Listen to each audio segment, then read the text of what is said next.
how to disable read receipts of your Microsoft Teams account. So hey guys, welcome to this tutorial. In this tutorial I'll be guiding you through the exact steps on how you can disable the read receipt so that the other person will not know if you have read their messages or not in Microsoft Teams. So let me show you how to do this.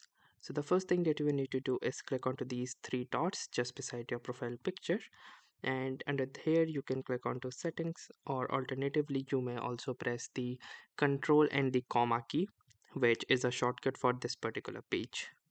Now once you're inside the settings page, you can see this particular tab that says privacy. So simply click onto this privacy option and it will lead you to this privacy page right here. Now from here you can see this option that says read receipts. Let people know when you have seen their messages and know when they have seen yours. Close and reopen any chat windows for the setting to take effect in those chats. So if you want to disable your read receipts, you can simply click onto this button and now you can see that your read receipts has been successfully disabled.